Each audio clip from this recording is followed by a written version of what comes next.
It's on here now. The goalkeeper's beaten, and South Africa have done Gabriel! Shaker Sport 2010. ሰላም ጤና ይስጥልን እንደምናላችሁ የተከበራችሁና የተወደዳችሁ የሸገር ስፖርት ዊዝ አበበ ግደይ የዩቲዩብ ቻናል ቤተሰቦቻችን በያላችሁበት እጅግ አስደሳች ጊዜን እያሳለፋችሁ እንደሆነ ተስፋ እናደርጋለን። መልካሙን ሁሉም ለናንተ እንመኛለን። ታዲያ ይህንን ሸገር ስፖርት ዊዝ አበበ ግደይ የሚለውን የዩቲዩብ ቻናላችንን ሰብስክራይብ አድርጉት፣ የደውል ምልክቱን ተጫኑትና አዳዲስ ፕሮግራሞችን ስንለቅ መልእክት ይድረሳችሁ። ላይክ በማድረግ እንዲሁም ደግሞ ሊንኩን ለሌሎች በማጋራት በተከታዮች ቁጥር እንድንበዛ የምንሰራቸው ፕሮግራሞችም ብዙ ሰዎች ጋር እንዲደርስ የምታደርጉትን ጥረት አጠናክራችሁ ቀጥሉ እንላለን። እስካሁን ላደረጋችሁልን ድጋፍ፣ እገዛ እና እኛን ለማንቃት ለሄዳችሁት ርቀት በሙሉ ምስጋናችን ትልቅ ነው። በጣም እጅግ በጣም አድርገን እናመሰግናለን። መልካም፣ ወደ ጉዳዮቻችን እንሂድ። በእኔ እምነት ከሳምንቱ መጨረሻ ጨዋታዎች የቀደመውን እና በዛ ያለውን ትኩረት ከሚፈልጉት መካከል አንደኛው ማንቸስተር ዩናይትድ በኦልድ ትራፎርድ ከብራይተን ኤንድ ሆቭ አልቢየን ጋር የሚያደርጉት ጨዋታ ነው። በዚህ የማንቸስተር ዩናይትድ እና የብራይተን ጨዋታ ዙሪያ የሚነሱት ሀሳቦች ግራ ቢያጋቧችሁ እኛም እንደዛ ሆነንና ተረዱን። እንደዚህ መሆኑን አላስተዋልነውም የምትሏቸውን ነገሮች ልንነግራችሁ እንችላለን። ግን እውነት ነው። ማንቸስተር ዩናይትድ ከሊቨርፑል ጋር አድርጎት በነበረውና 2-1 በሆነ ውጤት ባሸነፈበት ጨዋታ ላይ የ10 ዓመት እውነቱን እንደቀየረው ሁሉ ነገ ከብራይተን ጋር በሚያደርገው ጨዋታም እውነቱን መቀየር መቻል አለበት። ማንቸስተር ዩናይትድ ከብራይተን ጋር ያለው እውነት ለማን ዩናይትድ የሚመጥን አይደለም፣ ለማንቸስተር ዩናይትድ የሚበጅ አይደለም። እውነቱ ደስ አይልም፣ ግን እውነት ነው። ተኖሯል፣ እንደዚህ ተኖሯል። ስለዚህ እንደዚህ የተኖረውን እውነት ማንቸስተር ዩናይትድ መቀየር መቻል አለበት። እንደውም አንዳንድ ሰዎች ምን ይላሉ? ማንቸስተር ዩናይትድ እውነተኛ የሚባለውን ለውጥ አደረገ የምንለው ነገ ኦልድ ትራፎርድ ላይ ብራይተን ኤንድ ሆቭ አልቢየንን ማሸነፍ የቻለ እንደሆነ ነው። አሁን ላሉት የማንቸስተር ዩናይትድ አሰልጣኝ፣ አሁን ላሉት የማንቸስተር ዩናይትድ ተጫዋቾች ሸጋ ስሜት ላይ መገኘት ትክክል ተገቢ መሆንም ያለበት ነው። ለምን ቢባል ከ10 ዓመት በኋላ ባለፉት 10 ዓመታት የተለያዩ ተጫዋቾችን እየያዘ ሊቨርፑልን በአንፊልድ ለማሸነፍ የሞከረው ማንቸስተር ዩናይትድ ሳይሳካለት ቆይቶ አሁን ባለው አሰልጣኝ እና አሁን ባሉት ተጫዋቾች ተሳካ። ማንቸስተር ዩናይትድ ባክ ቱ ባክ አሸነፈ በሚለው ብቻ አይደለም፣ ያለፈውን 10 ዓመት ማቃት ችሎ አሳየ። ይሄ ቡስት ያደርጋል አይደል? በጣም መልካም ስሜትን ይፈጥራል። ምንም ጥያቄ የለውም። የሊቨርፑል በማንቸስተር ዩናይትድ ላይ በተለይ በአንፊልድ ወስዶት የነበረው የበላይነት 20-3 በጎል 5 ሽንፈት 5 አቻ ነው ማንቸስተር ዩናይትድ የተሻለ ውጤቱ። ሌላ ምንም የድል ውጤት አልነበረውም። ስለዚህ ይሄ ነገር ሪቨርስ መደረግ አለበት ብለው ሰርተው ችለው አሳይተዋል። which is በጣም ቆንጆ ነገር ነው። ስለዚህ ከዚህ በኋላ ይሉና በጣም ብዙ ሰዎች ምን ይላሉ? በሊቨርፑል ላይ የተቀዳጀውን ድል ዩናይትድ እንደ ስፕሪንግ ቦርድ ተጠቅሞ ሊፈናጠርበት ይገባል ነው። ይሄንን እንደ መነሻ፣ ይሄንን እንደ መንደርደሪያ አድርጎ ቀጥለው የሚመጡት ጨዋታዎች ላይ በጎ ውጤት ለማስመዝገብ ሊጠቀምበት ይገባል ነው። ይሄንን በምናነሳበት ሰዓት ላይ ግን ሪሊ ይሄ ነገር ሀፕን ያደርጋል ወይ እንድንል የሚያደርግ ሲፈተሽ የሚገኝ የብራይተንና የማንቸስተር ዩናይትድን ያለፉት ዓመታትን እውነት ስናየው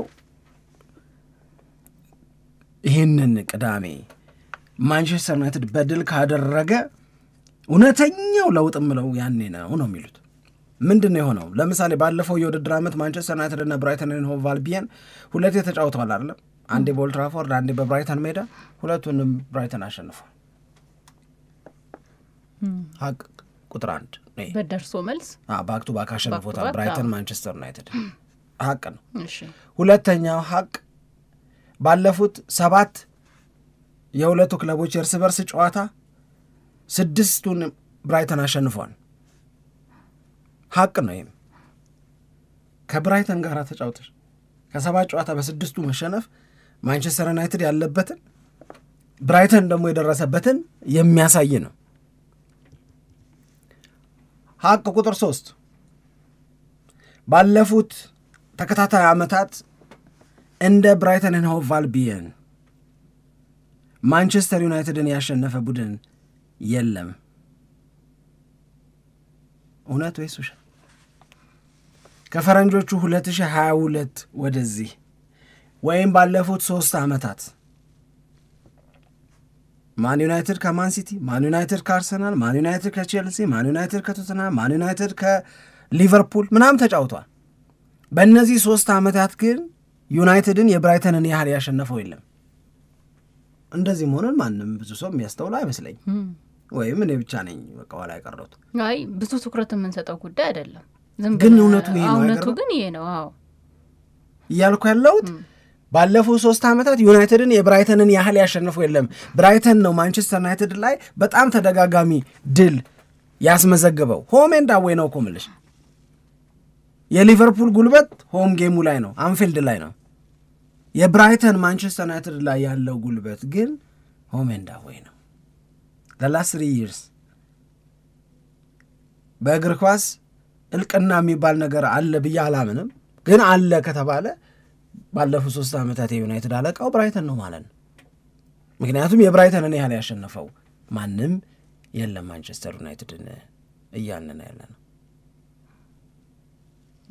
ይሄ የሚገርም ነው እንዳልከው ነው። አሁን ለብራይተንና ለማንቸስተር ዩናይትድ መገናኘት ወይም ሁለቱ ጨዋታ ሲኖራቸው በአብዛኛው ማንቸስተር ዩናይትድ ያሸንፋል ብለን ነው አስተያየትም የምንሰጠው፣ ሰዎችም ሲናገሩ የምንሰማው ያ በሁለቱ ክለቦች መካከል ያለውን የልዩነት የሚያሳይ ነው። ግን የቅርብ ዓመታት ጉዳይ ምናልባት ከማንቸስተር ዩናይትድ ጋር በተያያዘ ትንሽ በስጋት ነገሮችን እንድናደርግ ያስገድደናል፣ እንድንናገር ያስገድደናል አይደለ? አሁን የብራይተንን እንዲሁም ደግሞ ሌሎች ክለቦችንም የብሬንትፎርድ እንደዚህ ብናነሳ ማንቸስተር ዩናይትድ በሜዳው ከዚህ ዓመት ጊዜ በኋላ በዚህኛው ቡድን ተሸነፈ የሚሉ የማይፈለጉ ብዙ ሪከርዶች ያሉበት ነው። ስለዚህ አንድም የማንቸስተር ዩናይትድ ወቅታዊ ሁኔታን በተመለከተ ነገሮችን ስናይና ስንናገር ስፔሻሊ በደረጃ ከማንቸስተር ዩናይትድ ዝቅ ያሉ ናቸው በሚባሉት ክለቦች የተሸነፈበት ነጥብ የጣለበት ደስ የማይል ሪከርድ የተመዘገበበት ዓመታትን አሳልፈናል። እንደውም የማንቸስተር ዩናይትድ ከትልልቆቹ ክለቦች ጋር ሲገናኝ ያለው ሪከርድ እኮ ይሻላል። በጨዋታም ማንቸስተር ዩናይትድ ይሻላል፣ እንደገና በማሸነፍም ወይም አቻ በመውጣትም የተሻለ ነገር ያስመዘግባል። ስለዚህ አሁን ከማንቸስተር ዩናይትድ ጋራ እና ከብራይተን ጋራ በተያያዘ ነገሮችን ስንመዝን እንዲሁ በቀላሉ ማንቸስተር ዩናይትድ ያሸንፋል ወይንም ብራይተን ያሸንፋል ብለን ምንናገረው ጨዋታ አይደለም ማለት ነው። ብራይተን ያሸንፋል በቀላሉ አንልም ብዬ የተናገርኩበት ዋነኛው ምክንያት አሁን ያለው የማንቸስተር ዩናይትድ ወቅታዊ ሁኔታን ግምት ውስጥ በማስገባ ወቅታዊ ማለት ትንሽ ወደ ኋላ 2 ሳምንት 3 ሳምንት ወደ ኋላ ስናስታውስ ማንቸስተር ዩናይትድ ቤት ያሉት ጉዳዮች የለውጥ ናቸው እና በጣም ጥሩ የማሸነፍ ሁኔታ ውስጥ ነው የሚገኙት። ምን ፖዚቲቪቲ ያለው ማንቸስተር ዩናይትድ የሚለው ምናልባት በዝርዝር ማስቀመጥ የሚቻል ይመስለኛል። ግን አሁን ዝም ብለን ማንቸስተር ዩናይትድም ያሸንፋል ብሎ በቀላሉ ለመናገር አያስችልም። የብራይተን ሪከርድ ማንቸስተር ዩናይትድ ላይ ያለው አዎ ልክ ነው በጣም። ግን መነሻ የምናደርገው ነገር ምንድን ነው? አሁን አሪፍ ያነሳሽው ነገር ሳምሪ፣ የማንቸስተር ዩናይትድ ባለፉት ዓመታት በብራይተን ይህንን ያህል መሸነፍን ምን አመጣው? ማንቸስተር ዩናይትድ የነበረበት እውነት ማንቸስተር ዩናይትድ በሜዳው በኦልድ ትራፎርድ በሚያደርጋቸው ጨዋታዎች በገሌ ክለብ ከ30 ምናምን ዓመት በኋላ ተሸነፈ፣ ከምናምን ዓመት በኋላ እንደዚህ ሆነ፣ ከምናምን ዓመት በኋላ እንደዚህ ሆነ መባልን በጣም በተደጋጋሚ ሰምተናል። ኦኬ፣ ስለዚህ የብራይተን ግን ደጋገመው ማለት ነው። ገባሽ? ሳውዛምተን አሸንፎት ሊሆን ይችላል፣ ሌስተር ሲቲ አሸንፎት ሊሆን ይችላል፣ ወይም የሆነ ሰንበዲ ኤፕስዊች ታውን ምናምን አሸንፎት ሊሆን ይችላል ማንቸስተር ዩናይትድን፣ ወይም ደግሞ ግሪምስቢ ታውንም አሸንፎት የለ በማንቸስተር ዩናይትድ ታሪክ ሆኖ እንኳን የማያውቅ ነገር ሆኗል። ኦኬ፣ ስለዚህ የማንቸስተር ዩናይትድ ደከም ማለት ላይ ከዚህ በፊት አድርገውት የማያውቁትን ነገር የተወሰኑ ክለቦች ማድረግ ችለዋል። የማንቸስተር ዩናይትድን ታሪክ ተሻምተዋል። ከማንቸስተር ዩናይትድ ክብር ላይ የተወሰነ ነገር ቀንሰዋል። ማንቸስተር ዩናይትድን ምነካው የምንለውም በዛ ምክንያት ነው። ሌላ ነገር እኮ የለ። ብራይተን ኤንድ ሆቭ አልቢየን ግን ከነዚህ አሁን ከተቃቀስናቸው አልፎ አልፎ ማንቸስተር ዩናይትድ ላይ ድል እያስመዘገቡ ከረጅም ዓመት በኋላ እንዲሆነ ያስባሉን ክለቦች የብራይተንን ያህል አልደጋገሙትም እያልን ያለነው ይሄንን ነው። ምክንያቱም ከ2022 ወዲህ የብራይተንን ያህል ማንቸስተር ዩናይትድ ላይ ብዙ ድል ውጤት ያመጣ ክለብ የለም። ለየት አለውን እነዚህ አይነት አሁን የምንላቸው አይነት ቡድኖች ይቅርና ግብዳዎቹም አልቻሉም፣ የብራይተንን ያህል አልቻሉም። ሊቨርፑልም፣ አርሰናልም፣ ቼልሲም፣ ቶተናምም ማንሲቲም አልቻሉም ካልን ለምን ብራይተን ዋይ ብራይተን ብለን መጠየቅ አለብን። ናቹራል የሚሆነው እሱ ነው ብዬ ነው። ለምን ማንቸስተር ዩናይትድ ላይ የበላይነቱን በበዛ መጠን ወሰደ ብራይተን ስንል ሁለት ነገሮች ናቸው በዋናነት የሚጠቀሱት። ሁለት መሰረታዊ ነገሮች አሉ። አንደኛው የብራይተን አጨዋወት ነው። ብራይተን የሚከተለው አጨዋወት በአብዛኛው ይሄ ሎንግ ቦሎችን ይጠቀማል። የብራይተንን ሎንግ ቦሎች ማንቸስተር ዩናይትድ ዲፌንድ ማድረግ ይቸገራል። ይሄ አንዱ ምክንያት እያንዳንዱን ብራይተን ማንቸስተር ዩናይትድን ያሸነፈውን ያምናውን ድል ሁለቱም ላይ በሜዳውም ከሜዳውም ውጭ የሚለውን የካቻምናውን ብንወስድ ከዛ በፊት የነበረውን ብንወስድ ሜተዱ አንድ አይነት ነው። አንድ አይነት ለሆነው የብራይተን ዘዴ ማንቸስተር ዩናይትድ መልስ መስጠት አልቻለም። የመጀመሪያው ነገር እሱ። አሁን እንደዚህ ይቀጥላሉ እንመለስበታለን። ሁለተኛው ነገር ምንድነው? በጣም ከባባድ የሚባሉ ስህተቶችን የማንቸስተር ዩናይትድ ተጫዋቾች መስራታቸው ነው። በብራይተን ጨዋታዎች ላይ አንኤክስፔክትድ የሆኑ ልትቀበያቸው የማትችያቸው አይነት የግል ስህተቶች ይሰራሉ በደንብ። አምና የነበረውን ጨዋታ የሚያሳውሱ ሰዎች ካሉ አንድሬ ኦናና በብራይተን ማንቸስተር ዩናይትድ ለመሸነፍ ዋነኛው ምክንያት እሱ ነው። ይሄ ሰውዬ ግን ምናምን ተብሎ የተተቸበት እንዲህ ያሉ በጣም አንፎርቹኔት ነው የሚመስለው አይደለም። የተለየ አጋጣሚ ነው የሚመስለው ተደጋግሞ መምጣቱ እሱ ነው እኮ ማለት የሚመስለው የተለየ አጋጣሚ ነው። ግን አምናም ነበረ፣ ካቻምናም ነበረ፣ ከዛ በፊትም ነበረ። ኢንዲቪጁዋል ስህተቶች ይሰራሉ። ኢንዲቪጁዋል ስህተት እንዲሰራ የሚያስገድድ ስልት ስለሆነ ነው ወይ የብራይተን? አንድ ጥያቄ ነው። የልጆቹ አለመርባት ነው ወይ? ሌላ ነገር ነው። ግን ይሰራል በተደጋጋሚ። ሶስተኛው የማንቸስተር ዩናይትድ የተሻለ ውጤት በአሞሪም ስር ብለን ስንህል አሞሪም 11 ጨዋታ ነው እስካሁን በፕሪሚየር ሊግ ያሸነፈው። እነዚህ 11 አካባቢ የሚደርሱ ጨዋታዎች ከማን ጋር ነበሩ ስንል በዛ ያለው ድል ትልልቆቹ ክለቦች ላይ ነው። ከዛ ደግሞ ያለው ድል ታች ያሉ ናቸው። ጫፍና ጫፍ ነው ማንቸስተር ዩናይትድ የሚሰራው ማለት ነው። በቶፕ 4 ያሉ ክለቦችን ያሸንፋል፣ ጥሩ ውጤት አለው አሞሪም። ሬሌጌትድ የሆኑ ወይም እዛ ትሪትድ የሆኑ ሬሌጌሽን ትሬት እንዲሆኑትን ክለቦችም ያሸንፋል፣ ኤቨርተንን ጨምሮ። ኤቨርተን ያኔ በቃ ነፍስ ግቢ ሊወርድ ነው ሊገወይ ነው ምናምን ሲባል ጨምሮ ማለት ነው። የአሞሪም ድል ሚድ ቴብል ቲሞች ላይ የለም። ኤንዋይ ለምን ወገብ አካባቢ ያሉትን ክለቦች ለምን ዘለላቸው? ድሉ እላይ ያሸነፈ እታች ጉልበተኛ ሆኖ ቀበቶ ላይ ለምን አቃተው ማንቸስተር ዩናይትድ? ይሄም መስት ቢ አናላይዝድ። ብራይተን ደግሞ እዛ አካባቢ ነው ያለው። ኦኬ እነዚህ እውነቶች አሉ በብራይተን እና በማንቸስተር ዩናይትድ ጨዋታ መሃል። አሁንስ ያልን እንደሆነ ቢያንስ አፌን ሞልቼ በእርግጠኝነት የምናገረው ኦናና የለም። ማንቸስተር ዩናይትድ ከብራይተን ጋር በሚያደርገው ጨዋታ በተደጋጋሚ ግላዊ ስህተቶች በግለሰብ ተጫዋቾች ይሰራሉ ስንል አብዛኞቹ ስህተቶች ወይ አልታ የሰራቸው ናቸው ወይ ኦናና የሰራቸው ናቸው። አሁን ሴኔ ላሜንስ የሚባል ግብ ጠባቂ አለ። ለብራይተን የተለመደውን ነገር የማግኘት እድሉ ጠበብ ይላል። ደንበኞቹ የሉ፣ ደንበኛ ንጉስ ነው ብለው አያስተናግዱትም ዘንድሮ ማለት ነው።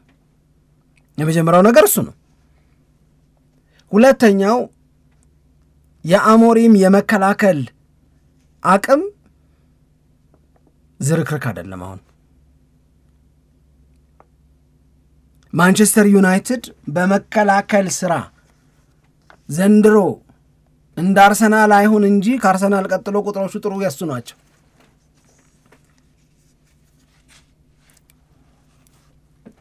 ይሄ ለማንቸስተር ዩናይትድ የልብ ልብ የሚሰጠው ነው። የልብ ልብ የሚሰጥ የተበደረው ነገር ግን አይደለም። የልብ ልብ የሚሰጥ የቀየረው እውነት አለው። ማንቸስተር ዩናይትድ ዝርክርክ ነበረ፣ ለፍስፍስ ነበረ፣ በጣም ብዙ ስህተቶችን ይሰራሉ።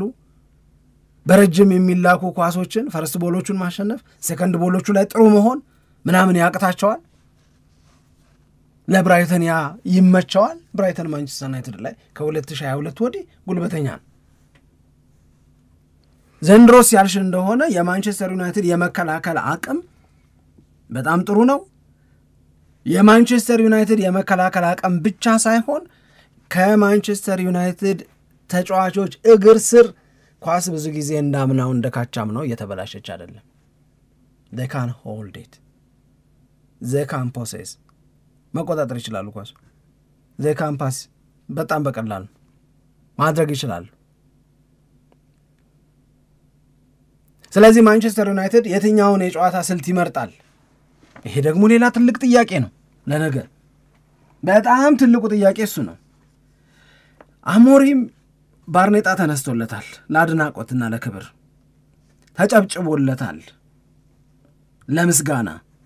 ለምን ቢባል አርነ ስሎትን አውትስማርት አደረገ፣ በለጠው፣ ተሻለው። ከአርነ ስሎትን ቡድን የአርነ ስሎትን ሐሳብ በልጦ ተገኘ ተብሎ ነው፣ ሌላ ነገር አይደለም። በምን ስትይኝ የመረጠው የጨዋታ ስልት ምን አረገ ስትይ ሎንግ ቦል። ከዛስ ስለ ሰከንድ ቦል ኢምፖርታንስ ከጨዋታው በፊት አርነ ስሎት ሲናገሩ ነበር፣ ራሱ ሰውየው ሲናገር ነበር፣ አሞሪምም ምናምን። እዛ ላይ ማንቸስተር ዩናይትድ የተሻለ ሆኖ ተገኘ። ፖሴሽንስ who cares? ስለ ፖሴሽን ማን ይጨነቃል? ማንቸስተር ዩናይትድ ቤት እዚህ ሀገር ነው በነገራችን ላይ በፖሴሽን ጉብዝና የሚለቀው። ይሄው ፖሴሽኑን ነው የሚነው በእነዚህ ፖሴሽኑን ነው 75 ላይ 25 ምናምን እሱ አይደለም። በ25ቱ ምን ሰራህ ነው። አንድ ሌላ እውነት ልንገርሽ፣ ማንቸስተር ዩናይትድ በኳስ ቁጥጥር በተበለጠባቸው ጨዋታዎች ናቸው ድሎቹ። ማንቸስተር ዩናይትድ በኳስ ቁጥጥር በበለጠባቸው ጨዋታዎች ናቸው ሽንፈቶቹ። so it's not all about having the ball። ስለሱ አይደለም፣ እሱ አንድ ቁም ነገር ነው። በያስሹ ኳስ ምን ሰራሽ ግን ዋናው ጥያቄ መሆን ያለበት እሱ ነው። ስለዚህ ሊቨርፑል እና ማንቸስተር ዩናይትድ መካከል ያለውን ራይቫለሪ በደንብ እንደሚረዳ ሰው፣ የሊቨርፑል ድል ትርጉሙ በደንብ እንደሚገባው ሰው ያ በጣም የተለየ እንደሆነ ባውቅም መሬት ላይ ባለ እውነት ግን ከሊቨርፑል በላይ ማንቸስተር ዩናይትድ ፈተናው ብራይተን ኤንድ ሆቭ አልቢዮንን ሲገጥም ነው። አሞሪም ያውቃል ይሄንን። ለዛ ነው ከሊቨርፑልም ድል በኋላ ብራይተን የሚለው በጣም በተደጋጋሚ ነው የምነግርሽ ሳምሪ። ስለዚህ ይሄ መልስ የመስጫ የውድድር ዓመት ከሆነ መልስ የመመለሻ ጊዜ ከሆነ ለዩናይትድ ትልቅ መልስ የሚፈልገው ብራይተን ነው። ብራይተን ዘንድሮም ጥሩ ነው። ዳኒ ዌልቤክ እንደገና ጎብዟል። ትልልቆቹ ቡድኖች ይሄንን ስልሽ አዎ እንደምትይ እርግጠኛ ነኝ በጣም። ለምን ሚቶማ የሚባለውን ተጫዋች እንደማይወስዱት ሁሌ ትጠይቂያለሽ። አዎ ያለሽ ስላት ማለት አይላለው። አሁን እንኳን አይደለም ግን አምና ካቻምና ምናምን ይገርመኝ ነበር። በጣም አሪፍ በጣም ጎበዝ ተጫዋች ነው። ግን አይገባም ወይም ያን ያክል ሚቶማን ለማስፈረም እንፈልጋለን ብለው ጥረት ሲያደርጉ ብዙ አናይም እና ለምን እንደሆነ ይገርመኝ ነበር። ምክንያቱም በደንብ አቅም አለው። ያንን ከትልልቆቹ ክለቦች ጋር ሆኖ ጨዋታ ላይ በጣም ጥሩ ነገር የማሳየት አቅም እንዳለው እናያለን። ደግሞ ለብራይተንም ዋና ከሚባሉት ተጫዋቾች መካከል አንደኛው ምንም ጥርጥር የለውም። እኔ እንደዛ ነው የሚሰማኝ። አሁን ግን ያው ትንሽ ነገሮች እየቀዘቀዙ ይመስላል። እንዳምናው አልጎላም ወይም አልተከታተልነውም አይ ዶንት ኖ። ግን በጣም ጥሩ የሚባል ተጫዋች በጣም ጥሩ የሚባል ተጫዋች ነው።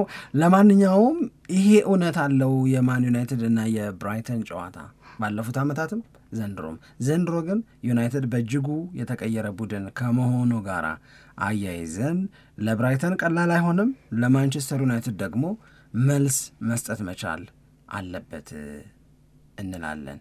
ማንቸስተር ዩናይትድ እና ብራይተን ኤንድ ሆቭ አልቢዮን መካከል የ1 ነጥብ ልዩነት ነው ያለው። ማንቸስተር ዩናይትድ 13 ነጥብ አለው፣ ብራይተን 12 ነጥብ አለው። ማንቸስተር ዩናይትድ ይህንን የነገ ጨዋታ ማሸነፍ የነጥቡን ብዛት 16 ያደርስለታል። ከሲቲ እኩል ነው ማለት ነው። አዎ በደረጃ ሰንጠረዡ 9ኛ እና 10ኛ ደረጃ ላይ ነው የሚገኙት።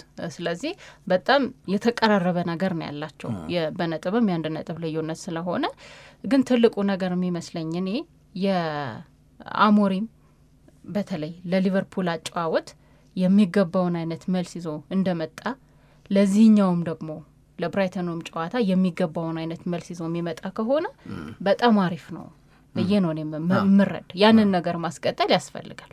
አሁን በማንቸስተር ዩናይትድ ቤት እኔ እስከሚገባኝ ድረስ የሊቨርፑልን ጨዋታ ማሸነፍ የለወጠው በጣም ብዙ ነገር አለ እና በተጫዋቾቹ ውስጥ የሚገኘው የማሸነፍ ስሜትም የበለጠ ከፍ ብሏል ብዬ ነው የምረዳው። በዚህ ሁኔታ ውስጥ ሆኖ በብራይተን እንደገና ነጥብ መጣል ወይንም ደግሞ መሸነፍ ደስ አይልም፣ ወደ ኋላ ይጎትተዋል። ማሸነፍ ደግሞ ይዞ የሚመጣው ነገር በጣም ከፍ ያለ ነው። አንደኛ 3 ተከታታይ ጨዋታ አሸነፈ ማንቸስተር ዩናይትድ ይባላል። ሰውየው ከላይ ከረከመዋል ማለት ነው። የጸጉሬ ላልቆረጥም ያለው ሰውዬ እሱ 3 ተከታታይ ጨዋታ አሸነፈ ይባላል።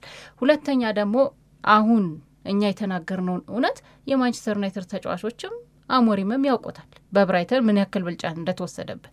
ዝም ብለን እኮ አሁን ብራይተንና ማንቸስተር ዩናይትድ የሚለውን ሳንጽፍ ወይም ማንቸስተር ዩናይትድ ብቻ ብለን ጽፈን ከዛ በኋላ 7 የተጫወቱ 6 አሸነፈ የሚለው ላይ የሆነ ክለብ አስቀምጦ ቢባል እኔ ብራይተን ብሎ የሚጽፍ ሰው ያለ አይመስለኝ። ማለት በቃ ያልተጠበቀ ታሪክ ነው። ትልልቆቹን ክለቦች ነው የምታስቀምጠው። ስለዚህ ይሄ ነገር መቀየር አለበት ተወደደም ተጠላ የሆነ ቦታ ላይ።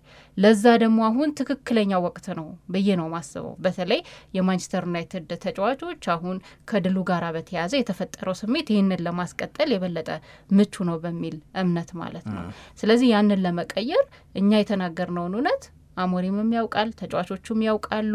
ስለዚህ እዚህ ላይ መስራት እንደሚገባና እንደገና የተጀመረውን ለውጥ ማስቀጠል እንደሚያስፈልግ ይረዳሉ እና የሚያደርጉት የጨዋታ እንቅስቃሴ ከዚህ አንጻር የተቃኘ ስለሆነ በጣም አሪፍ ይሆናል የሚል ግምት እንድንወስድ ያደርገናል።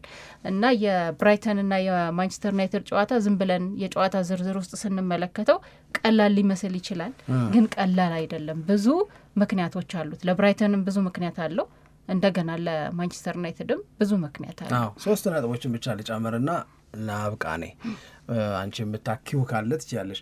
ግን የኔ 3 ነጥቦች ምንድን ናቸው መሰለሽ? አንደኛው ለማንቸስተር ዩናይትድ የነገው ጨዋታ በጣም ትልቅ ትርጉም አለው።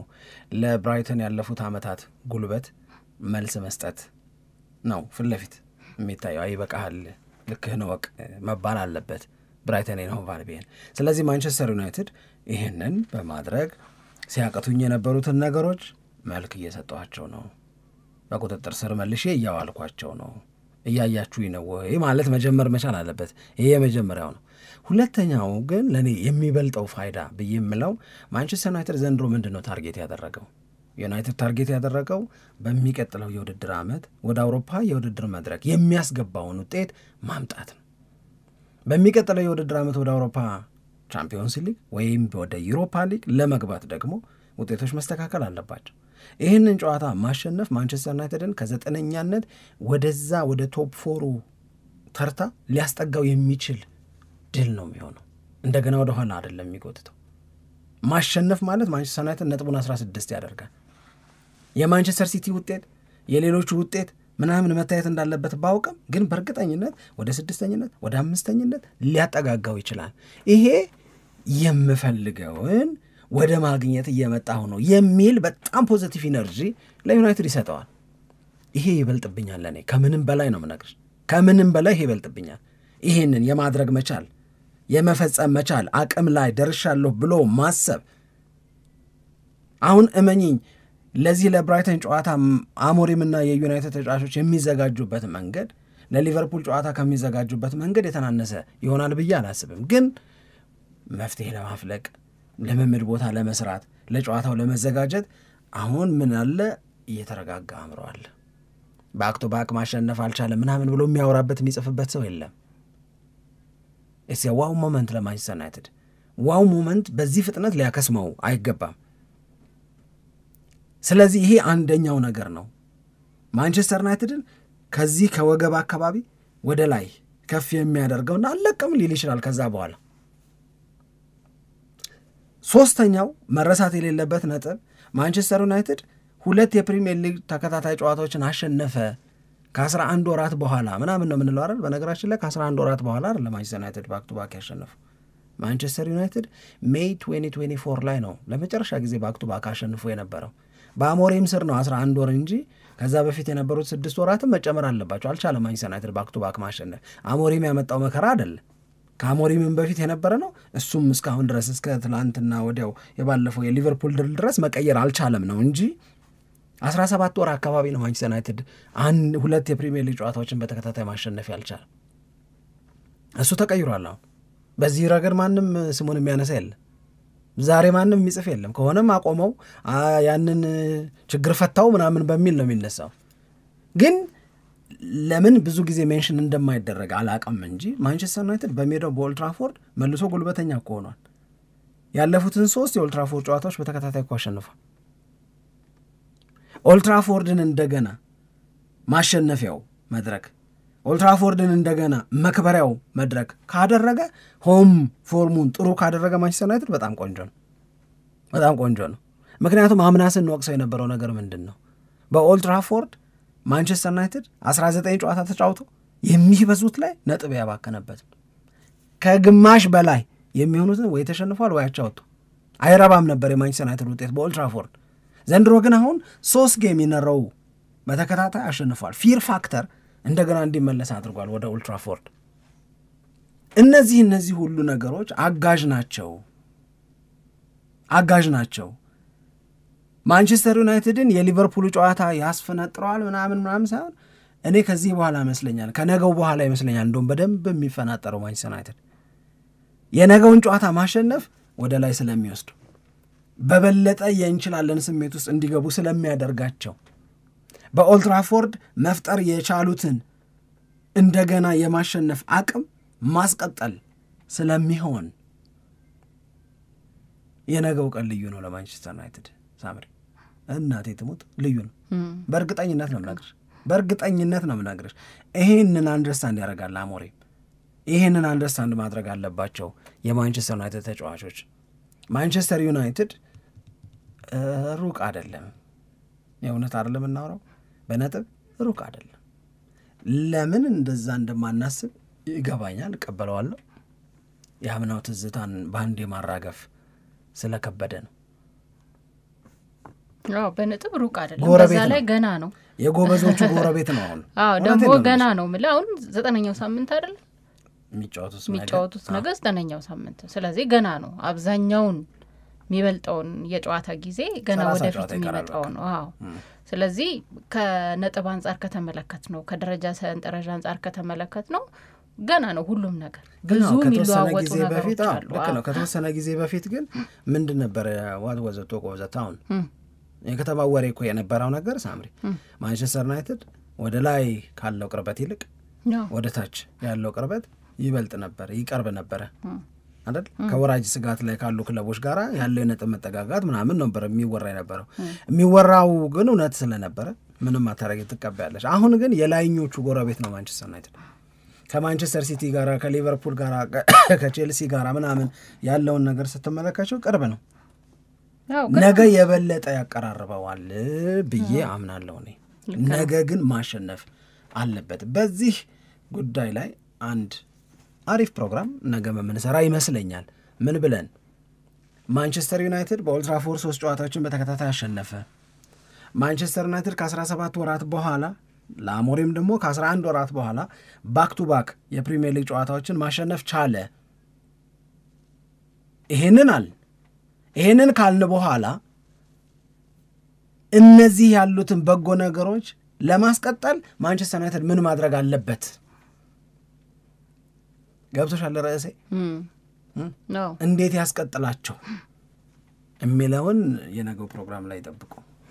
እሺ በጣም አሪፍ ነው። ስለዚህ በዚህ ጉዳይ ላይ ደግሞ ተጨማሪ መረጃዎች በነገ ዝግጅታችን ላይ ይኖሩናል። የዛሬ ዝግጅታችንን እዚህ ላይ እናበቃለን። በጣም አድርገን እናመሰግናለን አድማጮቻችን አብረውን ቆይተው ፕሮግራማችንን ስለተከታተሉ። በኢትዮጵያ ለዘላለም ትኖር።